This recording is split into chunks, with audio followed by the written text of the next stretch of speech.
¿Cómo están? ¿Qué tal? Gracias por estar en Sin embargo al aire. Oiga, no sé si ya vieron el nuevo capítulo de Radicales. Si no lo han visto, dense una vuelta por Estudio B, el nuevo canal de Sin embargo al aire, para que lo vean. Hablamos sobre la DEA, sobre López Obrador, pues sobre las acusaciones que se hicieron durante la semana y cuál va a ser el resultado de todo ello. Les recomiendo mucho este nuevo capítulo. Ahora va mi columna, mi texto de este día, lunes 5 de febrero. Se llama De Calderón a Xóchitl y dice lo siguiente. Felipe Calderón entró a la Cámara de Diputados por la puerta trasera. No todos lo recuerdan, muchos sí. Antes, en las primeras horas del 1 de diciembre del 2006, había asumido el control de las Fuerzas Armadas y de la Policía Federal y, según diría después en una entrevista, estaba dispuesto a usarlos contra sus opositores. Claro, los que le gritaban espurio eran odiadores. Y claro, los legisladores que lo recibían con rechifla habían sido burlados por él, con esa entrada vergonzosa, y lo celebraba. Así empezaba un sexenio imposible de borrar. Un sexenio donde una escena de horror más brutal sepultaba a la anterior. Del fraude electoral transitamos a la guerra fratricida. Televisa y TV Azteca transmitieron telenovelas mientras el país se iba al abismo. Pero el diablo no estaba en la residencia oficial. El diablo eran los otros, los que marchaban, los que protestaban, los que reclamaban un país para todos, los que habían organizado una resistencia, los que empujaban desde afuera las puertas de las oportunidades que se habían cerrado desde adentro.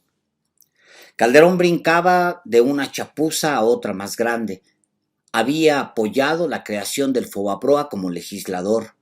Se había otorgado un crédito de 3.1 millones de pesos de Banobras durante su breve paso por esa institución. Había dado contratos a su cuñado, Diego Hildebrando Zavala, cuando fue titular de la Secretaría de Energía, y luego se apropió de la presidencia con ayuda de los poderes de facto, autoridades electorales, grupos empresariales, la gran prensa corporativa, banqueros, el PRI y su partido, por supuesto, Acción Nacional. Impuso la narrativa del fraude patriótico y del ladrón bueno. Su filosofía del haiga sido como haiga sido fue el aceite que engranó su presidencia. Para tratar de borrar su origen ilegítimo, la guerra. El 11 de diciembre de 2006 se pone el traje verde olivo y se lanza con soldados a distintos puntos de Michoacán. México entraba, de la mano de Calderón, a un conflicto armado que continúa hasta hoy. Miles y miles de muertos y desaparecidos, miles y miles de personas perderían su casa, su familia, la vida. Miles y miles dejarían sus pueblos en un desplazamiento forzado por la violencia que no se había visto desde la Revolución de 1910. Un horror más poderoso para tratar de borrar el anterior. Si en la campaña de 2006 se decía contra Mario Marín, es apenas un ejemplo, nada más se hizo de la presidencia, lo abrazó por objetivos políticos. Si como candidato se ufanaba de tener las manos limpias, como presidente no tuvo rubor en manchárselas de sangre y represión. Persiguió opositores, aplastó periodistas que le parecieron incómodos y metió a la prisión a los que denunciaron a su hijo favorito, el que gobernó México con su autorización, Genaro García Luna, de horror en horror. Y luego, sin más, abrazó al PRI y ayudó a Enrique Peña Nieto a que llegara a la presidencia, aunque significara traicionar a Josefina Vázquez Mota, la candidata de su propio partido, aunque significara violentar a los mexicanos y aunque todos supieran, y él también, lo que significaba regresar a la banda de ladrones al poder. Vi el viernes a Xóchitl Gálvez salir por una puerta trasera de un evento en Nueva York. Me recordó todo aquello. Vi su burla, el señuelo para evadir a los que protestaban en la calle. Me regresó años atrás. Volví a Felipe Calderón y se me puso la piel chinita. y luego la vi acusar a los migrantes de odiadores y luego hacer como que no pasaba nada. Todo bien, ella en bicicleta, comillas. Obviamente hubo a quien no le gustó que yo estuviera aquí. Protestaron llenos de odio, de coraje, de rencor, dijo Xóchitl Gálvez. Escuché a Felipe Calderón y luego recordé que una parte de los asesores del expresidente está con ella. Esa división no abona a nadie, agregó, y vi que era Calderón el que hablaba. Y antes de las protestas vi el video donde pide al presidente López Obrador que limpie su nombre de las acusaciones de la DEA, cuando ella no ha podido explicar cómo, mientras era funcionaria pública, amasó millones y millones con sus empresas. Es hija, me dije, del haiga sido como haiga sido, y Televisa y TV Azteca, mientras los migrantes la repudiaban, pasando telenovelas o transmitiendo programas de noticias que son más dañinos que las telenovelas. Y antes la vi rogándole a Alejandro Moreno, en un acto con priistas, un haiga sido como haiga sido. Yo les quiero decir que los necesito en la calle, su experiencia y la fuerza de Alito, porque vaya que es un cabrón, normalizando el fraude, normalizando la anomalía y haciéndosela chistosa. Un cabrón, dijo, como dice que ella es chingona. Querrá decir un ratero. El mismo mensaje de Alejandra del Moral a los priistas de Domex. Tomen su lugar en la batalla y hagan lo que saben hacer, para bien o para mal. Queremos constancia de mayoría, no de buena conducta. Salgan y ganen la elección, dijo aquella. La misma cultura de la chapuza, el mismo espíritu antidemocrático de ella y de quienes la rodean. ¿Y quiénes la rodean? Claudio X González, quien se asume la cabeza de una supuesta e inexistente sociedad civil, entre comillas, y opera desde los sótanos. Y Lorenzo Córdoba, quien ayudó a construir esa falsa sociedad civil, entre comillas, simuladora, que engaña familias y pelea por la chistosa democracia que se acomoda a los deseos de su bolsillo.